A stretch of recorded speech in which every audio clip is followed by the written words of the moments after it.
Movies are a big money industry with millions invested over months or even years of production. The slightest alteration can often have a ripple effect that causes a film's budget to quickly skyrocket. Here's a look at movies that lost tons of money from last-minute changes.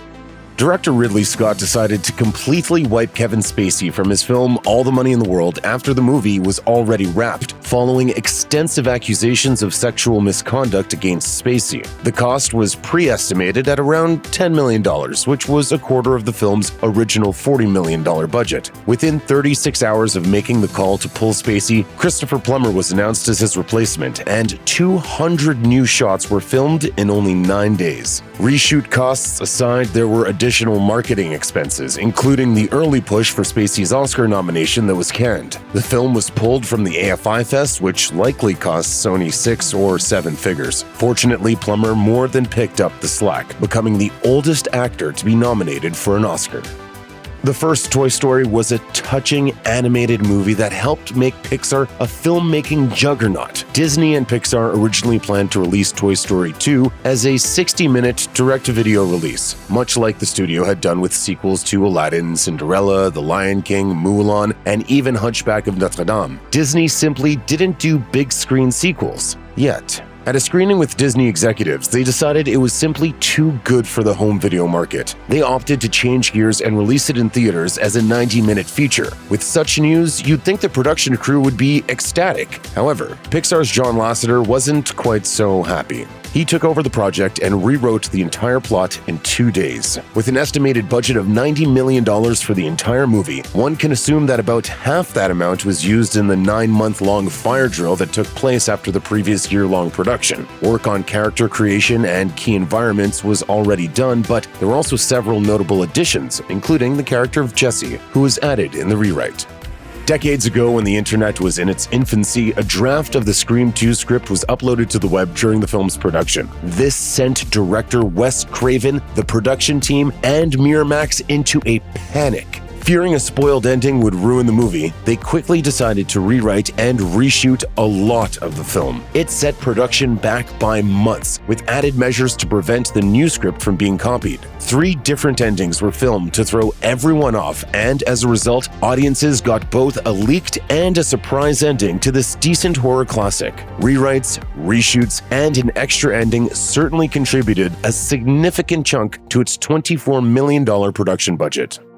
Superman and Superman 2 were filmed simultaneously to cut down on production time, but as costs mounted, Superman 2 was stopped so producers could focus on the first one. After Superman proved to be a success, production started again on the sequel. Well, sort of. There were a few difficulties, including Marlon Brando wanting more money and Richard Lester replacing the film's original director, Richard Donner. Lester quickly scrapped some footage and essentially started over, making the movie his own. With a final budget of around $54 million, most of that was certainly spent on reshoots. It created massive production expenses, but it resulted in 2 profitable films that critics actually enjoyed.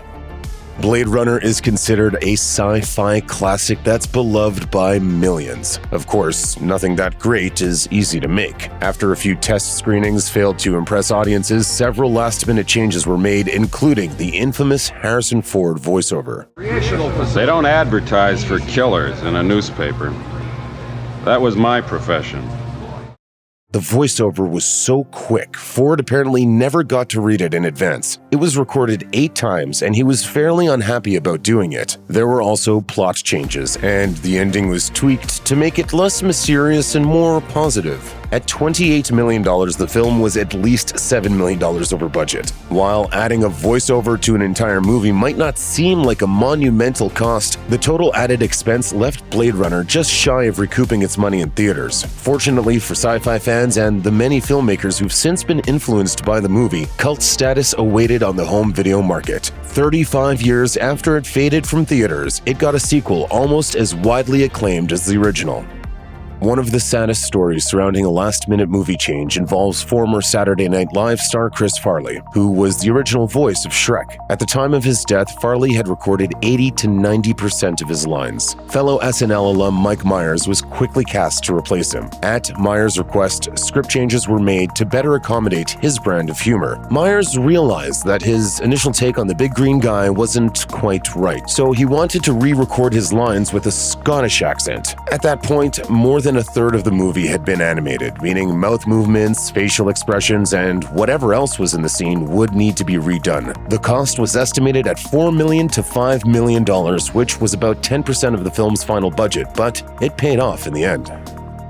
Before Marvel started its own film studio, along with the massively successful Marvel Cinematic Universe, other studios attempted to turn the publisher's characters into blockbuster franchises. The results were often less than spectacular. Case in point, 2003's Daredevil, starring Ben Affleck as Matt Murdock, blind lawyer by day, secretly superpowered vigilante by night. It was never meant to be a big-budget superhero movie, but the success of Sam Raimi's Spider-Man gave the studio other ideas. What started as a dark look at the repercussions of violence was toned down for broader appeal. With the contractual obligation to make the movie PG-13, director Mark Steven Johnson had to re-edit Daredevil twice. Test audiences apparently wanted more romance between Daredevil and Elektra, so more quick cuts were made. And again, because of the success of the effects spectacle that was Spider-Man, the studio wanted more visual thrills. Nearly 30 minutes were chopped, including a subplot involving Coolio. All of the special effects and edits drove the budget from $50 million to $80 million.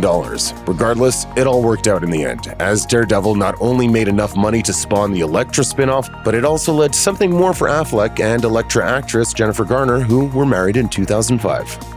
In Enemy Mine, Louis Gossett Jr. plays an alien named Drac, and Dennis Quaid is Earth pilot Willis Davidge. They're stranded together on a distant planet after a battle with, wait for it, each other. Naturally, they band together to weather the elements and defeat a common enemy. The studio was unhappy with early shots from director Richard Loncraine and decided to halt production after a large portion of shooting was completed. Execs still loved the concept, actors, and story, so director Wolfgang Peterson was brought in to finish the job, or really, restart the job and then finish it because the footage, sets, and makeup weren't up to snuff. After the studio mandated overhaul, Enemy Mine's original $17 million budget ballooned to over $40 million.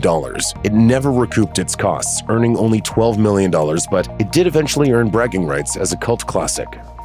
Guillermo del Toro's vision for Mimic, which involved humans possessed by a mutant tree beetle, ended up falling flat with studio execs. Instead, they envisioned giant killer cockroaches. Add that fundamental disagreement to the list of other things the studio didn't appreciate, and the result is what del Toro calls his imperfect child. The experience was so bad, he almost quit making movies altogether. A second unit was reportedly enlisted in case the studio decided to replace him. With an estimated budget of $30 million, it was generally panned by critics and only made $25 million back. Del Toro later got to return to make a director's cut, eliminating second unit shots and reinstating more atmosphere. He eventually went on to direct classics like Hellboy, Pan's Labyrinth, and The Shape of Water. With a production budget of $300 million, a slew of iconic superheroes in one movie, and a ton of talent on and off the screen, Justice League just had to succeed, right? Well, not exactly. And that hefty price tag didn't really help either. Part of the cost resulted from a director swap that became necessary after Zack Snyder stepped down to deal with the family tragedy. Writer-director Joss Whedon came in and reshot 15 to 20% of the movie, costing at least $25 million. Having to reshoot scenes is expensive enough, but bringing a cast back in from other projects can lead to even more problems, such as the Henry Cavill hairy upper lip debacle. The actor reprising his role as Superman had since grown a mustache for Mission Impossible Fallout. As a result, Warner Brothers was forced to digitally remove Cavill's mustache, adding to the already inflated budget. All that extra time and money didn't help Justice League with critics, and though the movie still made hundreds of millions of dollars at the box office, the fallout inspired Warner Brothers to re-examine its approach and retool its plan for the DC Extended Universe. You can call this one a mixed blessing. Check out one of our newest videos right here. Plus, even more Looper videos about your favorite stuff are coming soon. Subscribe to our YouTube channel and hit the bell so you don't miss a single one.